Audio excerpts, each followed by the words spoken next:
अब business studies पढ़ने का इंतजाम तो हो गया हमारा बहुत मस्त, क्योंकि मैं पढ़ा रहा हूँ, बहुत अच्छे से एग्जांपल्स लेके चल रहे हैं, बहुत क्रिएटिव स्टोरी टेलिंग तरीके से हम सारा कुछ कर लेंगे। लेकिन वो सब कुछ करने के बाद अब याद कैसे होगा? बिजनेस स्टडीज जैसे सब्जेक्ट में हम लास्ट के 2 महीने में आके इतने सीरियस हो जाते हैं कि हमें चीजें याद करनी होती है, हमें पॉइंटर्स याद करने होते हैं, फीचर्स, इंपॉर्टेंस, मेरिट्स, डीमेरिट्स, बहुत सी चीजें होती है जो हमें याद करनी होती है। ठीक है, अब वो पॉइंटर्स कैसे याद होंगे, वो रट्टे कैसे लगे, वो रट्टे लगाने में है या नहीं लगाने, सब कुछ डिस्कस करेंगे इस वीडियो में।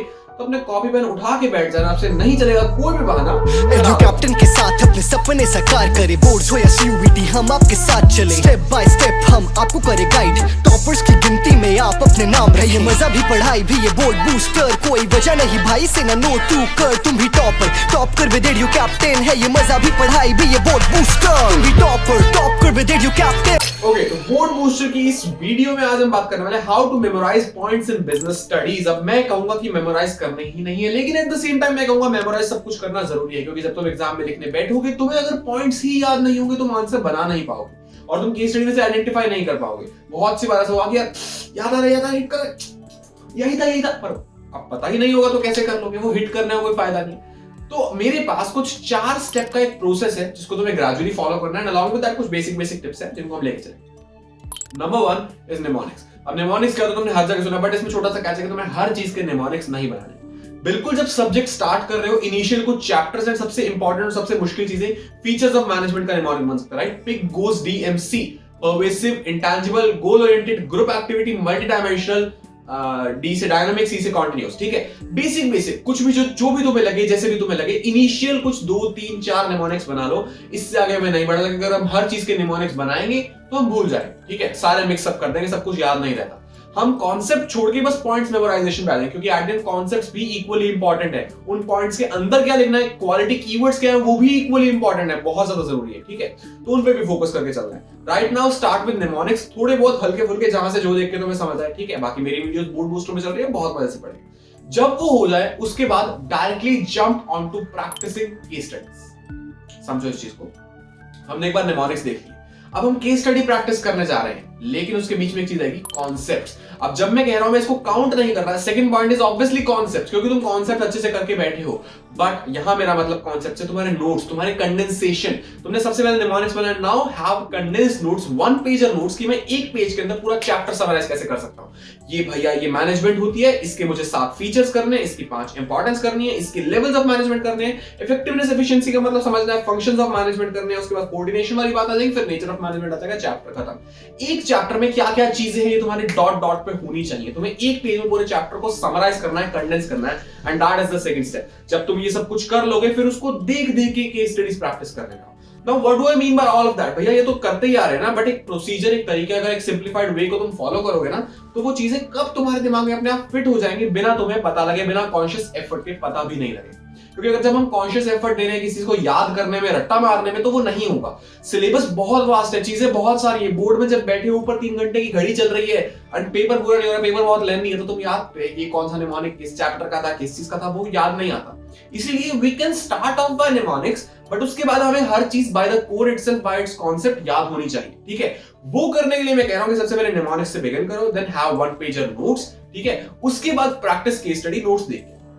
मुझसे पूछा गया भैया कि इसके अंदर कौन सा प्रिंसिपल ऑफ मैनेजमेंट लग रहा है, there are 14 principles of management by Henri Fayol, मेरे को 14 की 14 याद ही नहीं है, तो मैं देख लूंगा ना, साथ में मेरे पास पेज है कि हाँ यार डिवीजन ऑफ वर्क होता है, अथॉरिटी रिस्पांसिबिलिटी होता है, सेंट्रलाइजेशन डिसेंट्रलाइजेशन होता है, ये 14 प्रिंसिपल्स हैं। अब मैं इनमें से देख के लाइक चेकलिस्ट टाइप बनाऊंगा कि नहीं ये तो नहीं है, ये भी नहीं है, ये भी नहीं है, ये भी नहीं है, हाँ ये लग सकता है, ये भी नहीं है, ये भी नहीं है, ये भी नहीं है, ये भी लग सकता है। आफ्टर ऑल ऑफ दैट 2 लग सकते हैं, फिर मैं उनको और अच्छे से इवैल्यूएट करूंगा and I will get to know कि हाँ यही लग रहा है। अब जब भी तुम केस स्टडी की प्रैक्टिस करने बैठो, तुम्हें पॉइंट्स याद नहीं है तो सामने पॉइंट्स लिख के बैठ जाओ, अपने हाथ से लिख के बैठ जाओ। इस बात को ध्यान रखना, तुम्हारे नोट्स, तुम्हारी हैंडराइटिंग, तुम्हारा पेन, तुम्हारा पेपर, तुम्हारे हाथ से लिखे हुए वो पॉइंट्स होने चाहिए।